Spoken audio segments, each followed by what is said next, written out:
Here we go.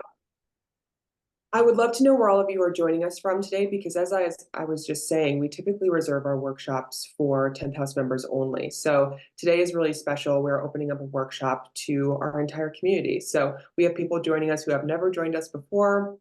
This may be your first ever Female Founder Collective or 10th House event. So I'd love to know where you're joining us from and if there's anything specific that you were hoping to get out of today's conversation, because we are going to take questions at the end. So if there's something that you're thinking to yourself, oh, Avery, if this question doesn't get answered, I'll be really disappointed. Please pop those into the chat now, along with where you're joining us from. I'm joining you all from Denver, Colorado. And for those of you who don't know me, because like I said, many of you are new here, I'm Avery Bradford. I'm head of programming and events for Female Founder Collective and the 10th House, which I'll share a little bit more about because many of you aren't members. So Female Founder Collective is a wonderful fund. We are able to give grants and scholarships and educational opportunities to female-founded organizations. And through Female Founder Collective, we actually have a private membership community called the 10th House. And if you are all interested in getting access to all of our resources and workshops and events like today, would love for you all to join us inside of the 10th House. You can apply to this cohort by July 18th or June 18th to get inside of that cohort. And we are now welcoming tech founders. So if you are not in tech industry, I would look forward to maybe applying at a later date, but would love to see all of our tech founders joining us here soon. Like I said, resources, workshops, networking opportunities, both in person and online. But something that's really important to us, both inside of the 10th House and as a larger organization from a female founder collective perspective, is partnering with organizations who have a similar mission to us, which is how today's conversation came to be. Female Founder Collective is so thrilled to partner with Settle, who's hosting today's conversation, to further elevate female founders. Settle has a mission to power CPG economy with cash flow tools, and Settle levels the financing gap for women-owned businesses with Settle Working Capital and provides an accessible and powerful financial platform designed for CPG brands ready to scale. So if you're thinking to yourself, I'm very excited about this conversation, I want more, don't worry, because Settle is dedicated to influxing more women's perspectives, inclusive brands, and goods into consumer ecosystems, and proudly serves brands like Soft Services, Dagny Dover, which we're obsessed with, and Gia, another one we're obsessed with. If you've been to any FFC events, you've probably seen Gia there on the bar. But as a part of their commitment in empowering women entrepreneurs in CPG, Settle is partnering with us at FFC to offer a 3-part financial fluency workshop series, along with a couple of downloads. So if you want instant access to financial solutions, I really recommend that you download those resources when they're available. Check on the 10th House website and our educational page, and you'll be able to access those there. But following today's event, we actually have 2 more events coming up this fall where we'll go deeper into scaling. So anything from inventory and purchase orders to all of your financial operations and beyond. So like I said, today's conversation means a lot to us, and we really want this to be beneficial for everyone joining us today. So if you do have any specific questions, pop them into the chat. I want to make sure that Kristin gets to those at the end, and I'll actually be moderating those. So I'll be keeping track of those in the chat. And Kristin Miller is going to introduce herself here shortly after going over today's agenda. But once again, just very excited for everyone here to be able to join us live. And if you are a member of the 10th House, don't worry. This event is being recorded, and we will share it out to the community after today's workshop.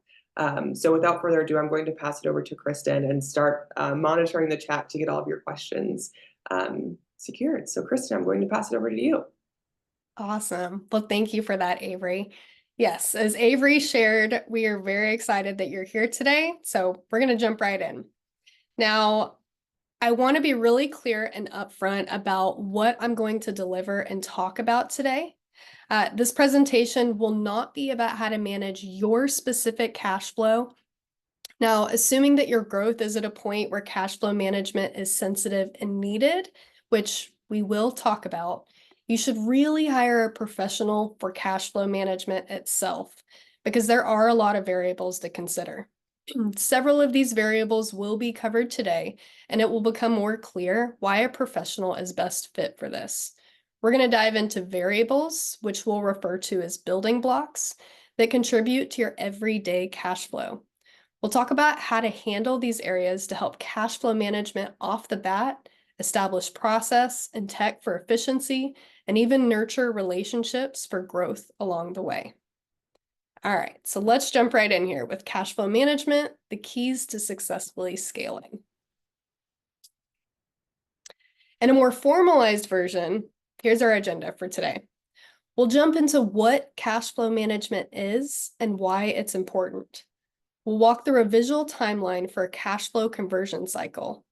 Then we'll get into challenges of cash flow management for female founders, the building blocks contributing to your cash flow, and their respective challenges. Then we'll wrap up with strategies and summarize with takeaways as a whole. Now, before we dive in and you get to listen to me talk all things cash flow for the next hour, let me take a moment to tell you a little bit about myself.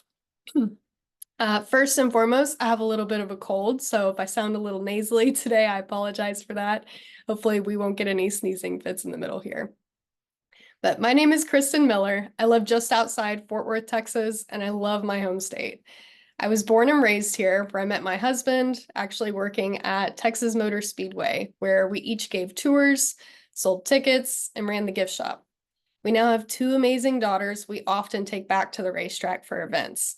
And I would not even call us race fans, honestly. We just love the track itself. It's nostalgic for us. We had a lot of fun working in there. And there's just something exciting about how the track comes to life when these people gather there again. But anyways, moving on back to the topic of the actual presentation here. I've been in financial operations for over 12 years.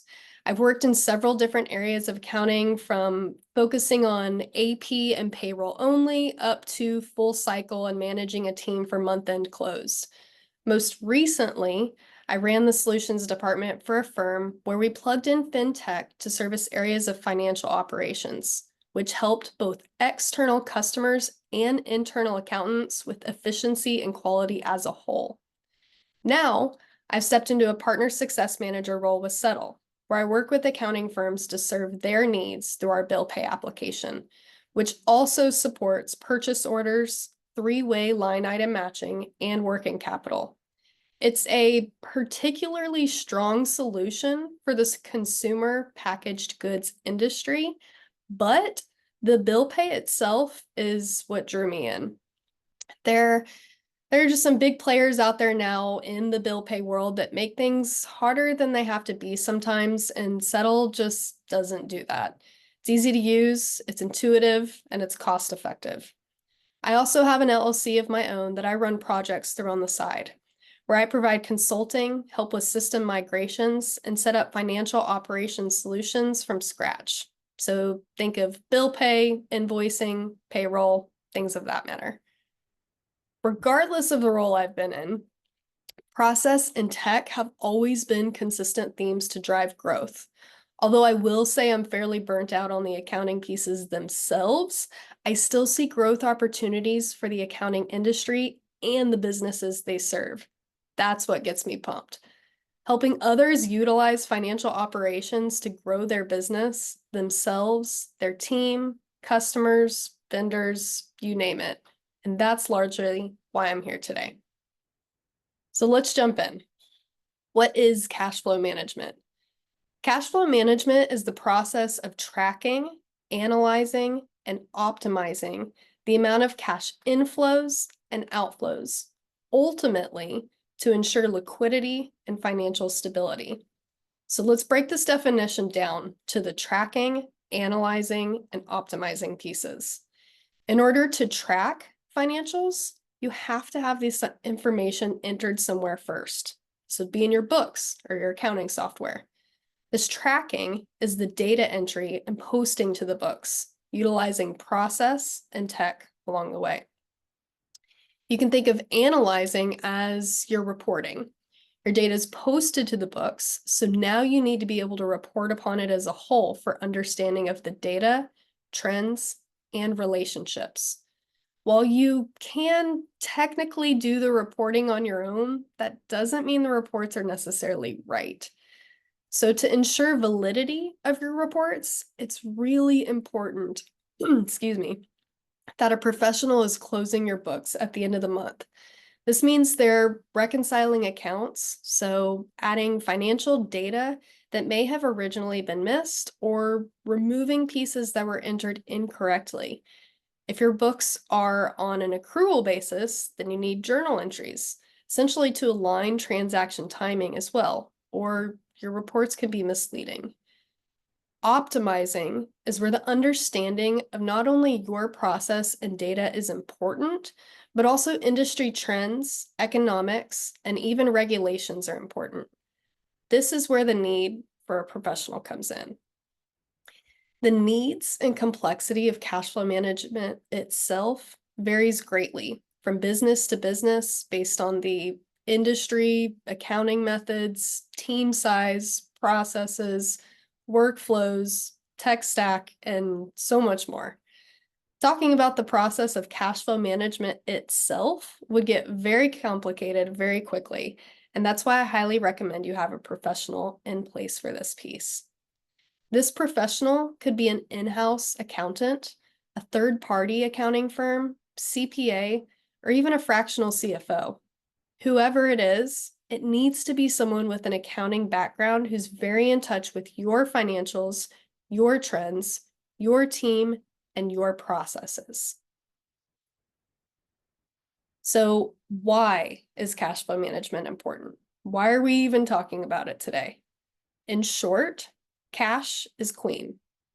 It can truly make or break your business.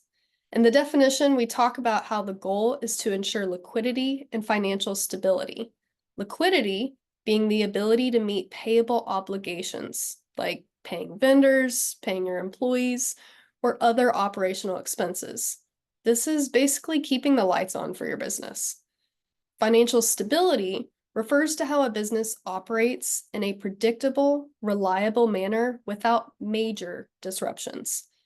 This is crucial for weathering economic downturns or unexpected events, which commonly lead to unexpected expenses.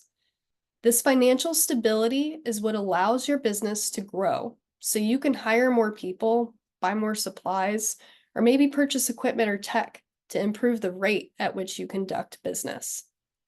This stability also equips you for data-driven decision-making, reduces how much you have to depend upon debt, and in turn, prepares you for those unexpected expenses. When you don't have healthy cash flow management practices, which is what we're focusing on today, you're either walking around in the dark or straight up scrambling. It's hard to figure out where money's going to come from to pay bills. It's hard to understand how long that money will last you through slower seasons.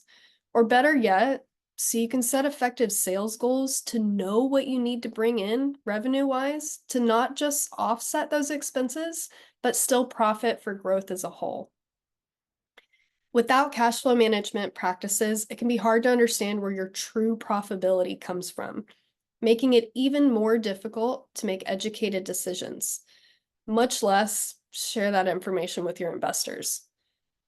Tracking, analyzing, and optimizing your cash flow management process is really what's going to put you in the driver's seat for your business. If that's not enough to show the importance of cash flow management, let's talk about how 82% of business failures, are due to poor cash flow management. Or for small businesses who are up and running, how 61% regularly struggle with cash flow management. And of that group, about a third have been unable to pay vendors, loans, employees, or themselves at least once due to cash flow issues. There's a lot of moving pieces to consider with cash flow management, to the point where it's almost like a balancing act with inflows and outflows, and timing is crucial. So let's talk a little bit more about that timing and why it's so important to cash flow management. We are coming up on summer, so let's use the rest of this year as an example for a consumer goods business. You know that busy season is primarily during the holidays. And once you get in that season, whether it's just you or you and a team, operations is already ramping up and has a lot to handle at that time to get goods out the door.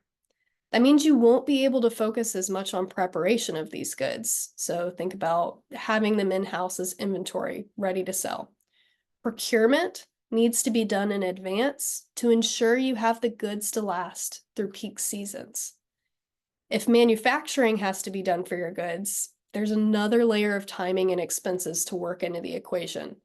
Then shipping, customs, and freight, which again includes the operational time and handling of each, and the expenses that come with. Generally speaking, you could expect to have these ordered goods in hands, let's say 3 months in. That's 3 months where your business still has to be running and handling the day-to-day sales, expenses, and operations. Although you are preparing for a prime time to capitalize on for sales in the future, today doesn't stop. And at this point, you haven't earned revenue for those goods that you purchased 3 months ago. This is a prime example of why you have to have healthy or at least well understood cash flow in order to sustain business through these slower times. All right, we've seen a snapshot of a cash conversion cycle at this point, showing the delay in receiving revenue and ultimately highlighting why cash flow planning is important. Although no, we're not diving into how to manage that cash flow specifically, I do want to take a moment to talk about a big picture cash flow challenge for female founders in particular, and share a helpful resource. Now, I'm sure most of you are well aware that one of the most common cash flow challenges faced by female founders today is funding. When you're getting started, you often need a cash infusion to get things off the ground. This could be for the purchase of goods, subscriptions, employees, you name it. Women receive only about a quarter of venture capital funding today and are only half as likely as men to receive a small business loan. Now, I hear this and my head goes to, okay, well, how many women founders are in this total group to where only a quarter of those receiving venture capital funding are women? What does that look like? That I admittedly don't have in front of me. But to support and show on the flip side of that, there is data to show that venture capitalists tend to fund businesses they feel connected to, but 89% of investors are male, so that makes it a little difficult. I think this is one of those situations where awareness of this info will help over time, so we need to keep talking about it. But today, what are female founders supposed to do about needed funding? Do we just put up with it and weather through the storm? Well, yeah, sometimes. That's also just part of the startup world and what a lot of people have to do. But there are other options. Working capital has been a great option to settle customers. We have a customer, Ladybird Provisions, who provides nutritious coffee. They were self-founded and their cash conversion cycle was tight, similar to what we just looked at. During some cycles, they were purchasing ingredients and making products 3 to 6 months before realizing revenue for it. They needed funding, so they turned to settle working capital and didn't have to fundraise. Through a platform that easily integrates for bill pay, Ladybird Provisions was able to extend their cash runway by 6 months, ultimately supporting 70% revenue growth. Then, when it comes to paying back that working capital, they have the flexibility of using an amortized repayment schedule instead of lump sum payments only. They were able to fund large purchases for sales while using their own cash reserves for other vital business expenses, without the stress of fundraising or having to give up equity. If funding is something you're considering, I highly recommend you take a look at this case study to understand how our working capital has helped others. All right. contributes to your cash flow as is. So talking about these building blocks, here are some of the basic building blocks that contribute to your cash flow. At a high level, think of money. Is there more to consider than just these building blocks? Yeah, absolutely. Needs and regulations vary from industry to industry, so there will be different combinations of these blocks and more. But these are some of the most basic and consistent pieces that play into your business cash flow. For each of these, it's important to establish your operational process and your accounting posting process. An operational process is the step-by-step breakdown of how things are done. You can think of this as your standard operating procedures. The accounting posting process is how these transactions that came out of the operational process are reflected in the books. Most people tend to focus on operational process, then pick up the accounting later, but marrying the two is a game changer. Aligning your operational and accounting posting process for each of these blocks is what will benefit not just your cash flow, but your business efficiency and understanding as a whole. Even business relationships. Combining these two processes, so that operational and accounting piece, is often known as financial operations. Remember when I said we'd focus on the tracking piece and the definition of cash flow management? That's the data entry and posting to the books. So the accounting process, ideally aligned with operational process. This is where tech comes in to leverage the two and yield results. All right, now that I've talked all around these building blocks, let's talk about them in particular, more as the keys to success. On the first level, we have accounts receivable, so money coming in from customers. This is how you request money from customers in the form of an invoice, how you receive that money, how you continue to follow up on late payments, and the recording of it all. Above that, we have accounts payable, so money going out to vendors. This is how you request orders from vendors, how you pay them, and how members of your team can make daily business purchases to conduct business, using a corporate card as an example. Then we have payroll, which is also money going out, but with inflow stakeholders, your employees. To top it all off, we have reporting, which really can't be done until your books have been closed for an accounting period, typically monthly.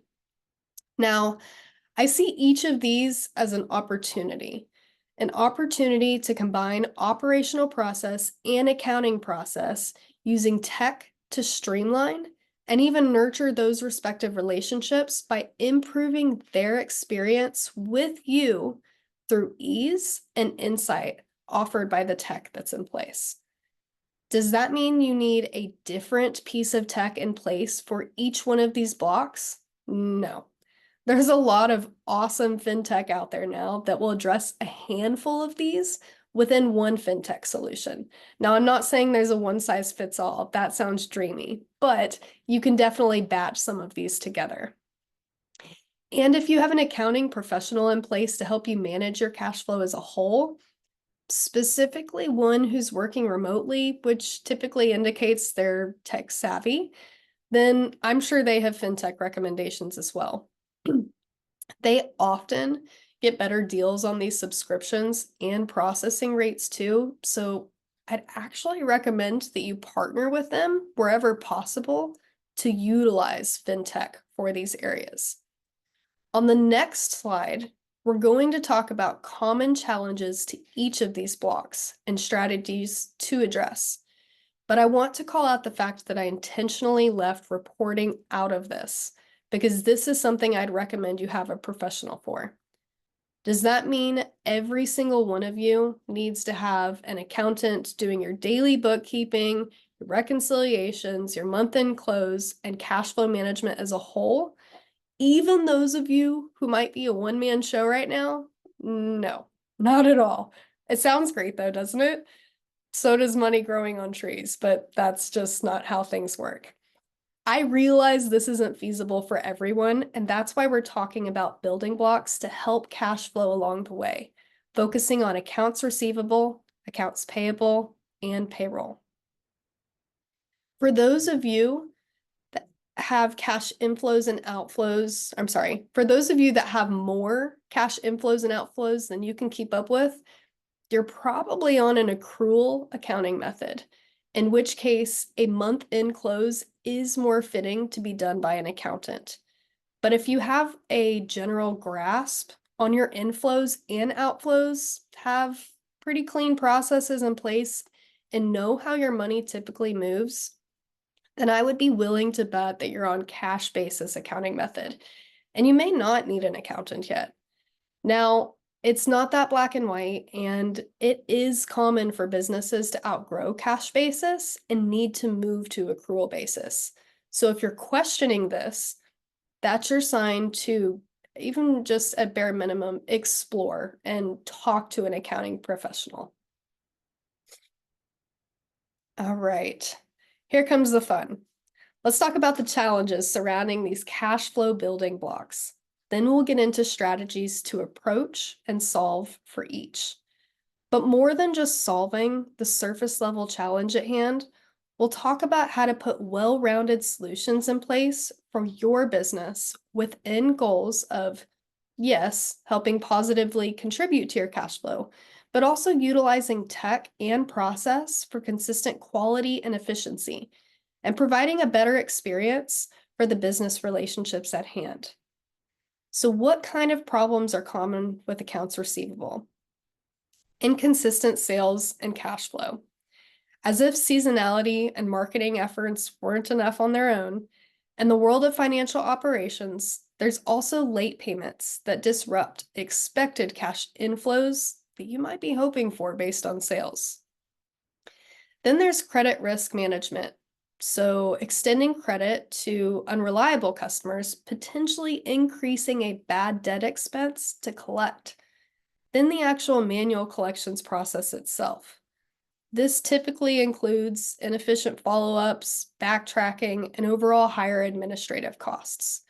How do we address these challenges? Make it a priority to set up automated invoicing and reminders. This can usually be done by your accounting platform natively, but there are also third-party apps that allow you to send electronic invoices with respective automated payment reminders. Or set up customer portals that allow customers to view and pay their invoices online on their own time.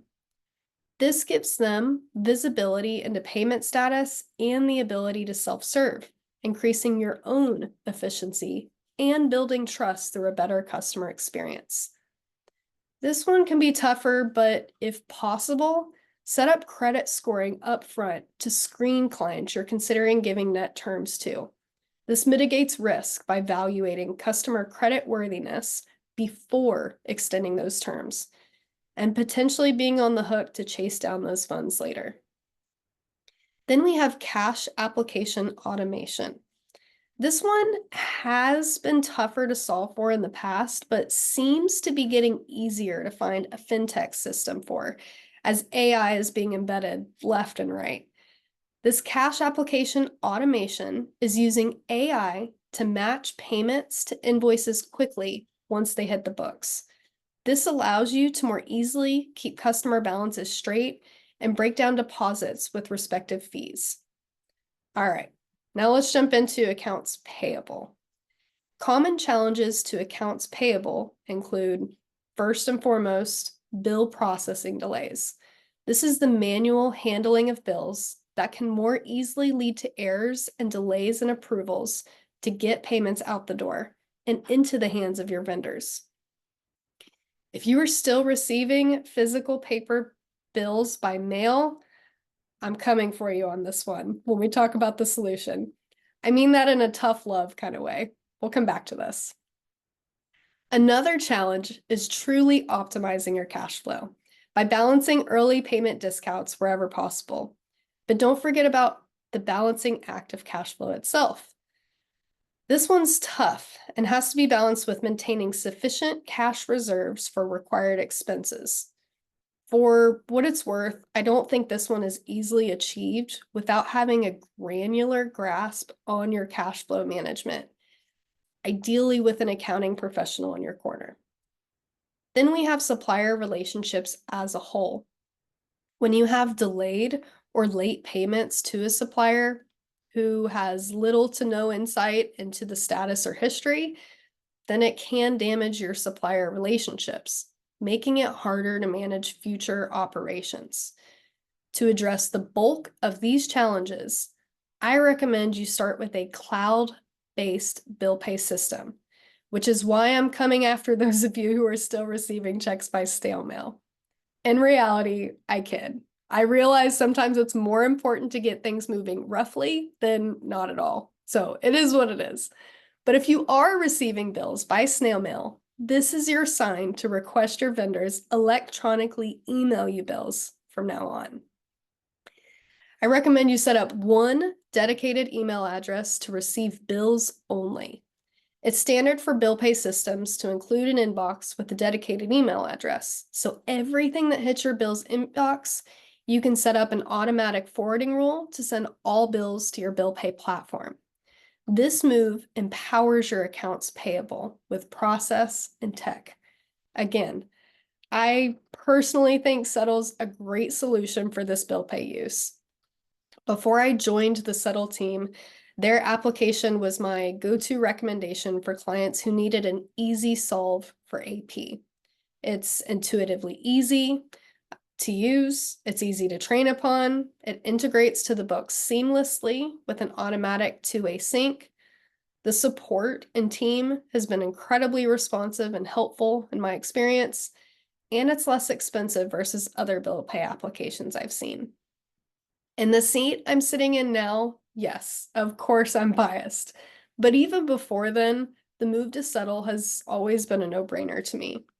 Regardless of who you go with, your bill pay system generally should have AP basics like a dedicated inbox email address for email forwarding of those bills, approval workflows on the bill entry and the payment level, so you can make sure legitimate bills are being entered for payment to be reviewed by team leaders, and then OCR document recognition to easily pull the text details from your bills to your cloud-based AP system. Also, supplier portals and linking is a must. This is the piece that gives your suppliers insight to outbound payment status and even lets them enter their own banking information to reduce error in receiving payment, and also give them process control ability on their side. Now let's jump into our last piece here, payroll. Payroll offers its own set of fun challenges with compliance and regulations. This means keeping up with changing tax regulations and labor laws, plus risk of penalties due to non-compliance.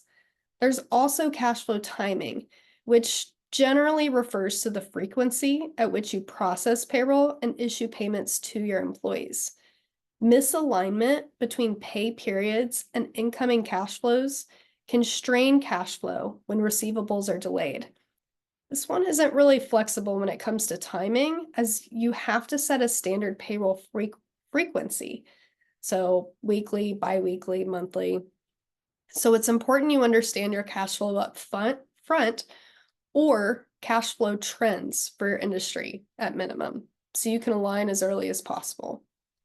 Then we have data security that comes with personal information. This requires protecting sensitive employee data, creating risk of payroll fraud or data breaches. Luckily, there are several great pieces of fintech to handle payroll. Depending on the details of your payroll, some will even run automatically and post to the books automatically. That ideal combo for financial operations. If you're looking for a one-stop shop to also have this fintech handle your payroll taxes, then be sure to be on the lookout for a PEO. This is a professional employer organization, which basically makes them full service HR resource to even help with your benefits administration.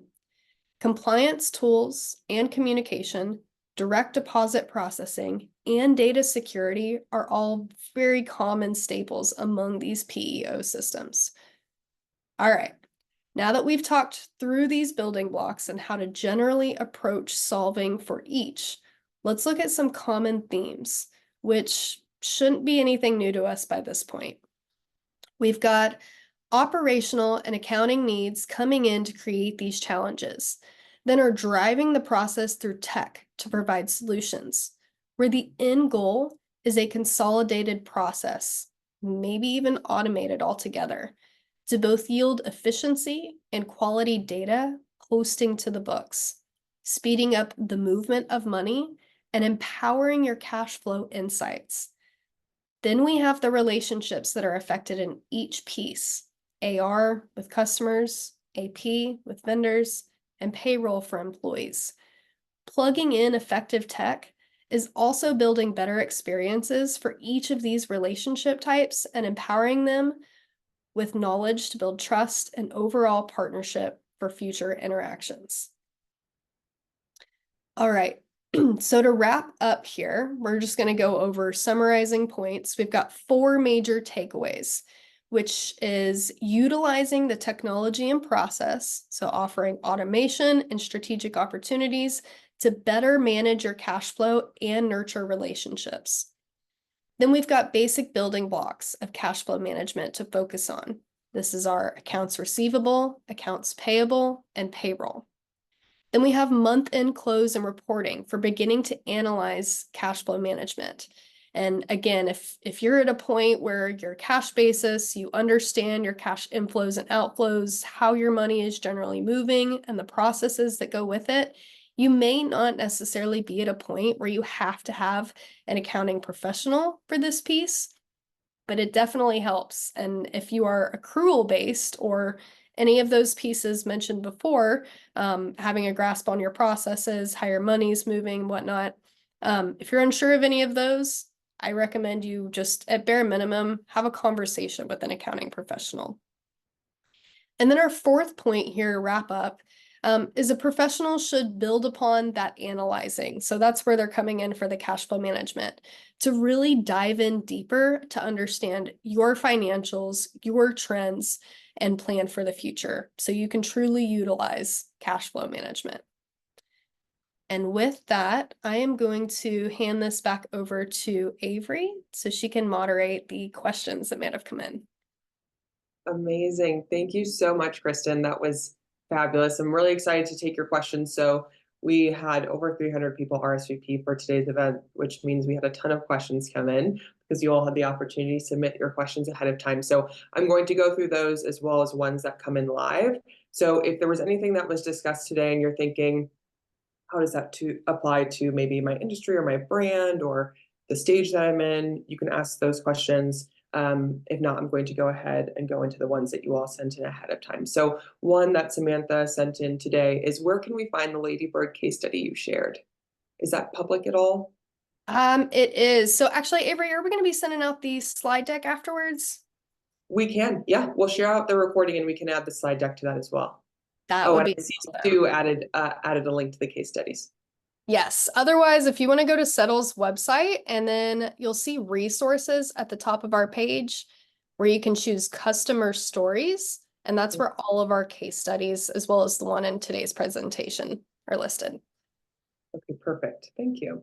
All Yeah. right, the next question is from Katie, and that is, how does cash flow management differ from simple P&L statements? Ooh, that's a great question. So a P&L statement is definitely a part of your cash flow management and a really important report to understand a snapshot, essentially, of what's going on in your business, but it is not the full scope of cash flow management. So a P&L actually is really good for looking at a month that has been closed and then even comparatively looking back so you can compare months side by side. But as far as the future, it doesn't do a whole lot for you there. Now, if you bring a professional in, you can have them forecast, and a P&L is definitely something that they will use to help look at that future picture. But surface level P&L just doesn't necessarily give that full scope. Super helpful. Thank you. This next question is from M, and that is, can you really plan for cash flow management when your sales are so varied in the early days when you're not consistently generating revenue? I would say early days when you're still working on generating revenue, I would not sweat cash flow management too much. Make sure that you are organized, you understand, what those potential sales coming in. You also understand what expenses you have to pay. So that'll tell you how much you need to raise those sales so you can break even and eventually make profit. But I would say just starting out, yeah, focus your energy on bringing in those sales. That way you have those moving pieces and you'll be excited when things get chaotic and you need cash flow management. Amazing. This next question is from Khadija, and that is, how do I manage cash flow when I mostly get paid on net 30 terms? And for those of you joining who may not know what net 30 terms are, it just means a customer has 30 days to pay their full invoice. Yeah, so that is tough. I mean, at least in that situation, you do understand there's some consistency in net terms, but obviously they're going to be staggered over time. I think in a situation like that, it's better to look at what you can do to help with that income coming in. So instead of the big picture of cash flow management, looking at, okay, how can I make this revenue more predictable or maybe collect it quicker? Because that's what's going to equip your cash flow management as a whole. Some people will offer discounts to people who will pay early. That gives your customers incentives to pay you and help get that money in the door quicker. Interesting. Okay. Joshi and Allison have questions that are similar, so I'm going to kind of lump them together. And Joshi's is, are there any cash flow tips that help you become profitable more quickly? Oh, that that's tough. I wouldn't say there's one necessarily across the board to help you become more profitable quickly. I think it goes back to the basics, and I don't think I'm saying anything that anybody here doesn't know, but trying to keep your bottom line expenses low and then really focusing on getting consistent revenue. And that's tough because that looks different from industry to industry, business to business. That's fair. Okay. And this next one is from Allison, and she actually has two questions. And the first one is, what metrics should I focus on in the early days? So what are those, KPIs or numbers that are really important for a newly launched founder? Um, Again, it really depends on your industry. Metrics are going to be different. But I would say, just to generally help you out there, I would start looking at that P&L to understand that snapshot of where you are right now. So looking at your revenue, looking at your expenses, understanding what those inflows and outflows would be. And I apologize. I realize that's ambiguous. It's just tough without pinpointing a specific industry there. Yeah, that's fair. Okay, next question is from Anna, and that is, at what point should you bring in a CPA or outside help? So I think the moment that your transactions are getting to the point where you don't have a full grasp on what all of your inflows are when they hit, what all of your outflows are when those hit, if your processes are getting messy and you are on a accrual basis, that's when I would recommend you pull in a professional, CPA, to help you with that cash flow management piece as a whole, but even to start getting in on that tax side and to help you understand what that's going to look like at the end of the year. So I'm not going to say no surprises, but there's hopefully less surprises. It is nice when things become less surprising, that's for sure. Yes. Okay, this next question is from Party, and that is, how do bookkeeping and cash flow management relate? Do you have any bookkeeping tool recommendations? Great question. That is a really great question. So my go-to, just because it's what I started out in 12, 13 years ago, has always been QuickBooks. Now, I would not recommend anybody be on QuickBooks Desktop these days. Online is definitely the way to go for being a cloud-based accounting platform. Not only just so your team members have an easy way to access, but also because it's cloud-based and it has a pretty strong API. So we talked through the building blocks and how you can plug in tech to help with those. A lot of the fintech that's out there now, because QuickBooks is a big player, they'll easily integrate with QuickBooks itself. Now the cash flow management piece, that is the bigger picture of it. And actually, Avery, will you remind me at the end of that question? I want to make sure I'm addressing this right. It was how do bookkeeping and cash flow management relate? And do you have any recommendations on bookkeeping tools? Got it. Okay, so how they relate. Bookkeeping is that tracking piece that we talked about in the definition of cash flow management. So think about it as the data entry, and that's where you can utilize the tech to automate it wherever possible, get it in the books quickly with high quality. Whereas cash flow management is like zooming out from that. Okay, bookkeeping is the data entry, you've got it in there, then you need to analyze it, then you need to optimize it. Optimizing is where the cash flow comes in and you're truly pulling in everything that's been done up to this point. That's helpful. It almost tells you what to do with those numbers and what that means to your business. Exactly. Yep. Okay, great. This next one is from Dr. G, and that is, what are your thoughts on invoice factoring to help with cash flow? Invoice factoring. I'm not sure what exactly they mean with this. Avery, is this something you're familiar with? I want to make sure I'm I addressing. am not. Dr. G, if you have any follow-up to that, that could give some color, let me know. I'm checking out the chat here. And I'll follow up on that one if Dr. G, if you follow up. This next question, I think we've sort of touched on this, but it's asked in a different way. Okay, so factoring companies basically buy your invoice. Ah, so for collections. Okay. Yeah. Huh. So I have mixed feelings on that. I think it's going to be a little different for everyone, but I will say if I were in a position where I were looking at books and considering if it made sense to basically sell off bad debt, I would think about, okay, what is the time commitment for me to go in and manually try to collect on all of these? Cool. Well, what does that time mean as far as value? And you can potentially even translate that to a dollar value. Okay, what do I typically make on, let's just say, an hourly rate? Cool. Well, let's multiply that by whatever we think it would take to address these collections. And if you're doing collections over time, you can generally understand how long it'll usually take you. So you should kind of have an idea of that trend at this point. If that dollar value is more than what you're owed right now, yeah, it doesn't make sense for you to go in there and actually chase those down. I would say at that point, you need to turn around and talk to somebody and consider having them go through and do that collections. Because even if you're receiving less than the total that's owed to you, at least you're still getting some of that money versus none of it at all. Okay, and just to add even more color to that, Dr. G says you can submit your invoices to a third party to be paid at the time, which you mentioned. They have government invoices and payments in account receivable of up to six figures out 30 to 60 days. Is there anything you want to add, just knowing those additional details? No, I don't think Okay, there's anything too major. okay. Thank you.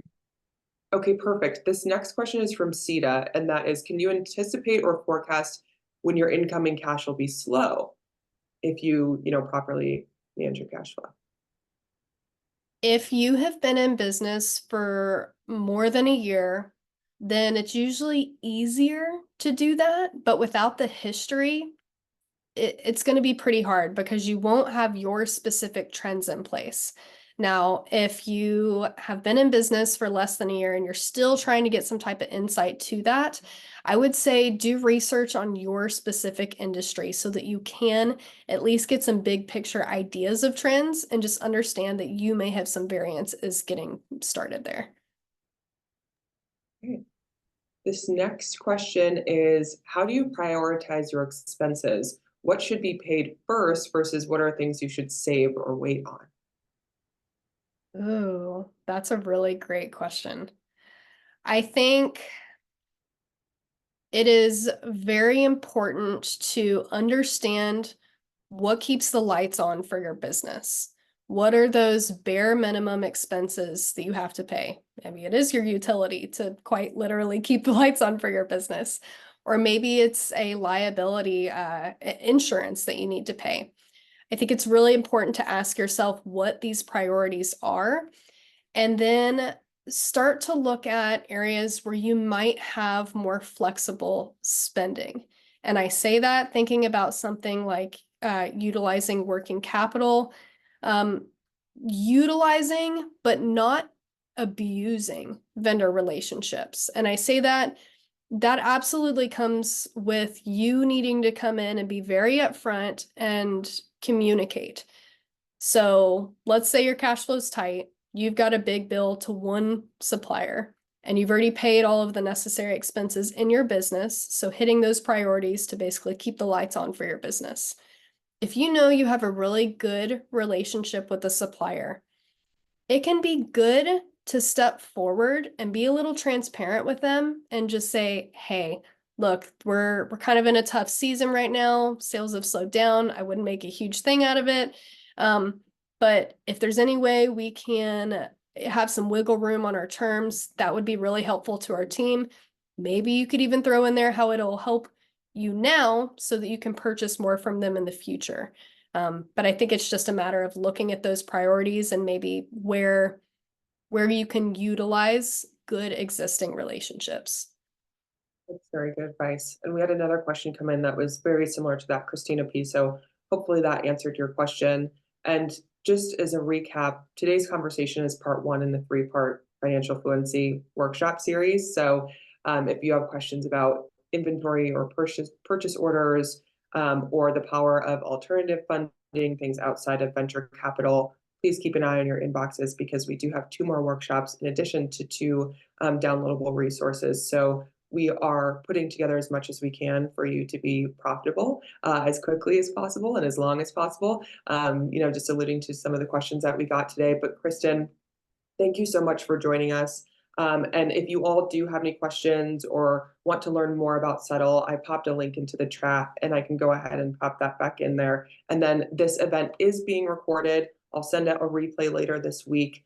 And then you'll also, like I said, keep an eye on your inbox because we're going to have a couple more events and resources coming out. But thank you so much, Kristin. Thank you, the Settle team, who were able to help put this together. I really appreciate your time. Awesome. Thank you. I enjoyed talking today. Thank you all. Thanks, everyone. Bye.